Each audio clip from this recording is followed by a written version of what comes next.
Alhamdulillah wassalatu wassalamu ala rasulillah nabiyina Muhammadin wa alihi wa sahbihi wa man walah. Asyhadu an la ilaha illallah wahdahu la syarikalah wa asyhadu anna Muhammadan abduhu wa rasuluh wa ba'd. Rasulullah SAW apabila telah selesai sholat, beliau mengucapkan astagfirullah, astagfirullah, astagfirullah. Allahumma antas salam wa minkas salam tabarakta ya dzal jalali wal ikram. Namun menjadi sebuah pertanyaan buat kita adalah mengapa setelah selesai sholat Rasulullah istighfar?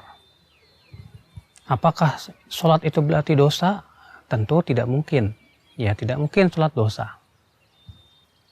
Namun, ya, jawabannya adalah bahwasannya terkadang kita ketika sedang sholat ada sesuatu yang barangkali bisa merusak sholat kita.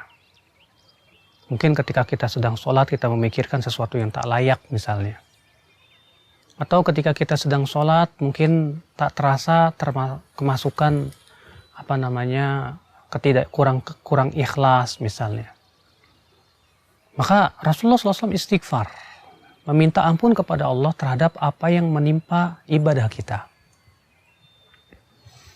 Dan ini memberikan kepada kita sebuah faidah yang besar bahwa seorang muslim hendaknya berusaha untuk introspeksi diri. Al-Imam Ibnu Qayyim mengatakan muhasabah atau introspeksi diri itu hendaknya di dua tempat. Tempat yang pertama adalah sebelum ibadah. Tempat yang kedua adalah setelah ibadah. Sebelum ibadah kita mempertanyakan diri kita tentang keikhlasan. Apakah kita ikhlas atau tidak? Sebelum kita beribadah, ikhwatul Islam azakumullah wa iyyakum, coba kita tanya, saya sholat karena apa, untuk siapa? Dan apakah tata cara sholat saya sesuai dengan syariah atau tidak? Kemudian setelah selesai sholat kita introspeksi diri juga. Apakah ketika sholat tadi kita dimasukkan kelalaian ataupun yang lainnya? Maka kita istighfar kepada Allah Subhanahu wa Ta'ala atas kelalaian yang terjadi ketika kita sedang sholat. Maka Rasulullah SAW setelah selesai sholat, ia mengucapkan astagfirullah, astagfirullah, astagfirullah. Aku mohon ampun kepada Allah. Aku mohon ampun kepada Allah dan aku mohon ampun kepada Allah. Maka dari itulah ya akhal Islam azakumullah wa iyyakum. Setiap kita jangan merasa bahwa ibadah kita, wah sudah paling hebat sudah. Kita jangan merasa, wah saya sholatnya paling khusyuk. Kita jangan merasa bahwasanya puasa kita yang paling Masya Allah. Belum tentu, kita tidak tahu. Barangkali ada suatu amalan yang kecil yang kita anggap remeh, ternyata itu berpengaruh terhadap ya sholat kita, bahkan bisa merusak sholat kita.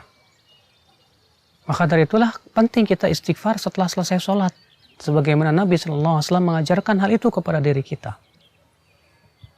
Ini memberikan ya faidah yang besar ketika seseorang istighfar setelah selesai sholat. Seakan Rasulullah SAW memberikan ya pesan kepada kita bahwa jangan sampai sholat kita itu membuat diri kita ujub. Jangan sampai kita merasa ya telah berbuat sebaik-baiknya di dalam sholat kita. Karena kita tidak tahu, barangkali sholat kita belum sesuai dengan apa yang Allah inginkan dari kita. Maka kita banyak istighfar kepada Allah, kepada Allah Subhanahu wa Ta'ala. Walaupun setelah selesai sholat ternyata. Ya khata Islam azakumullah wa iyyakum. Maka sebaik-baik hamba adalah ketika seorang hamba tersebut merasa khawatir sholatnya itu tidak diterima oleh Allah Subhanahu wa Ta'ala, tapi dia juga berharap ya agar ibadahnya itu diterima oleh Allah Subhanahu wa Ta'ala. Sehingga seorang hamba itu diantara rasa khawatir yaitu khauf dan rasa berharap itu roja. Ya, seorang yang takut, khawatir, rasa takut inilah yang menyebabkan dia akan selamat dari ujub, dari merasa telah berbuat baik sebaik-baiknya.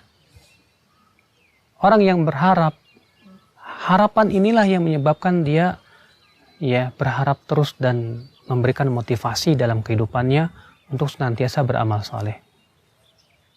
Akhal Islam, makanya subhanallah ternyata ya hikmah yang sangat agung yang bisa kita petik dari istighfarnya Rasulullah SAW setelah selesai sholat adalah seperti yang sudah kita sebutkan tadi.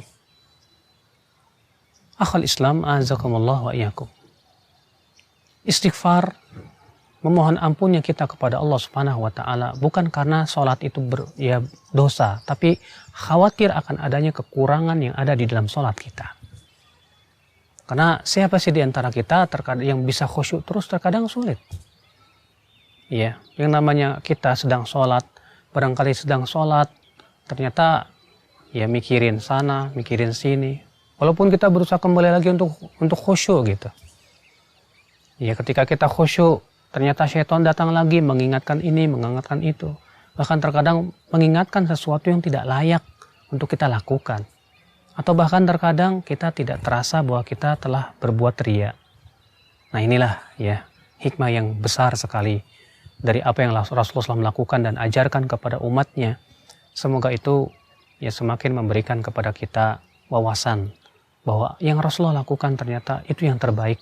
Karena Rasulullah tidak mungkin berbicara dari hawa nafsunya. Subhanakallah bihamdika. Asyhadu an la ilaha illa anta astaghfiruka wa atubu ilaik. Assalamualaikum warahmatullahi wabarakatuh.